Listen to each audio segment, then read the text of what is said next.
Olá pessoal, sejam bem-vindos a mais uma aula do canal Gênios da Física. Nessa aula de hoje nós vamos continuar a resolução do livro-texto do Moisés Nussensweig, o livro de eletromagnetismo, volume 3. Essa questão é a questão do capítulo 2, que trata sobre a lei de Coulomb, e o exercício é o exercício 9, tá? Então, antes de nós resolvermos o problema, nós vamos ler o enunciado no próprio livro, tá? Do referido autor. Então, vamos fazer a leitura aqui, né? Trata sobre a força elétrica. E aí nós vamos fazer a leitura do enunciado. Diz o seguinte: uma partícula está a uma distância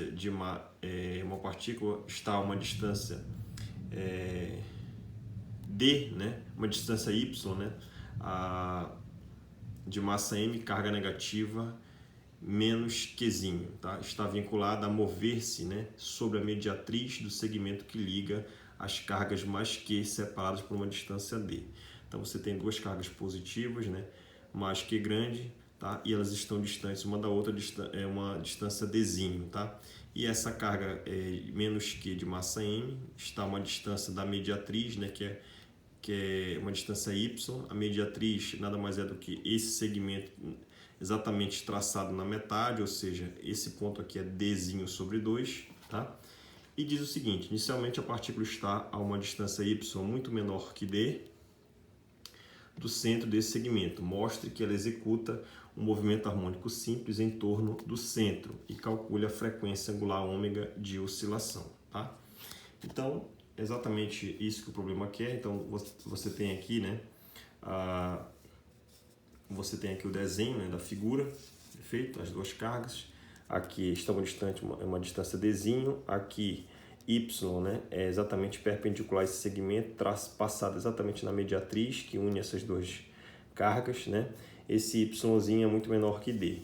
Então você traça o teu sistema de eixo exatamente, né, uma solução, né, exatamente aqui a origem, né, passando exatamente aqui no ponto de intersecção entre essa linha tracejada e a linha contínua, tá? Então essa é a tua origem do teu sistema. E aí, para você calcular a força elétrica, né, a força coulombiana, a resultante, você vai ter que calcular as posições R e R', né? Então a gente sabe que a posição R é onde você quer calcular o campo, né, ou a força coulombiana, a força elétrica. Então, em relação a esse referencial aqui, né, a posição onde você quer calcular a força elétrica é exatamente onde está a carga menos Q, tá? Por quê? Porque essa carga menos Q, ela vai sofrer, ela tem carga de sinal oposto a essa, então ela vai sofrer atração, né? Ela vai sofrer uma força de atração apontando nessa direção, nesse sentido, que une essas duas cargas, né? E aqui também, né? Então você tem uma força elétrica nessa direção, entre essas duas cargas, e entre essas duas, outra para cá. A resultante, você pode pegar essas duas forças, fazer a regra do paralelogramo, né? E pode mostrar geometricamente que essa força resultante vai estar apontando nessa direção, nesse sentido aqui, na linha tracejada. Ou seja, ela vai estar apontando aqui para a origem do teu sistema, a força resultante sobre a carga menos Q. Então vai ter uma força que vai puxar ela para a origem, só que ela não vai parar aqui, ela vai passar. E aí quando ela estiver do lado oposto, novamente ela vai ter a atração dessas duas forças, né? Duas forças, uma nessa direção e outra nessa, e vai fazer ela voltar à posição original, né? Restaurar a sua posição original. Então essa é chamada de força restauradora, então ela vai obedecer um MHS, tá? Então, a posição R onde você quer calcular o campo é aqui. Essa distância a gente sabe que é Y na direção J chapéu. A gente sabe que o vetor J é o vetor unitário que aponta no sentido crescente do eixo Y. E I é o vetor que aponta no sentido crescente do eixo X. Então R vai ser exatamente onde você quer calcular a força, que é aqui. Então essa distância é o módulo Y na direção J chapéu, no sentido crescente. Então você vai ter um vetor aqui, ó, tá? O R'1 vai ser essa carga aqui da direita. Então você vai ter essa distância daqui para cá é d sobre 2, né? Fazendo alusão aqui à figura, essa distância aqui é a metade de d, né? D sobre 2 na direção I, que é para a direita, no sentido crescente do eixo X. E R2' está aqui, né? A mesma distância, só que negativo. Então d sobre 2 menos I chapéu, tá? Com essas informações você pode substituir na força elétrica, né? A resultante da força elétrica ou a força colombiana vai ser, você pode perceber que você vai ter que fazer o produto entre essas duas cargas, vai dar menos Qzinho e o produto dessas duas, né? Que são duas forças, uma para a direita e uma para a esquerda. Então aqui também vai dar o mesmo valor, menos Q vezes Q grande, tá? Então você pode fatorar aí, né? Então a força resultante elétrica vai ser menos Q grande Qzinho dividido por 4πε0, e aí entre chave você vai ter a soma das duas forças, né? Entre essas duas cargas à direita e entre essas duas cargas à esquerda, perfeito? Então vai ficar R menos R1' dividido por R menos R1' módulo ao cubo, mais R menos R2' dividido por R menos R2' módulo ao cubo, tá?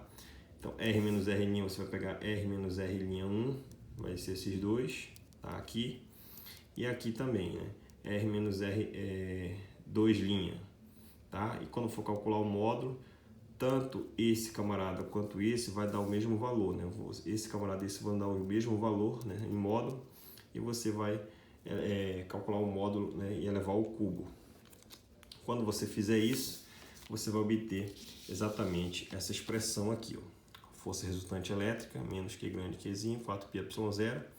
Aqui, esse termo aqui, R menos R1' e R menos R2' módulo ao cubo, vai dar o mesmo resultado. Vai ser y² mais d sobre 2 ao quadrado elevado a 3 meios, tá?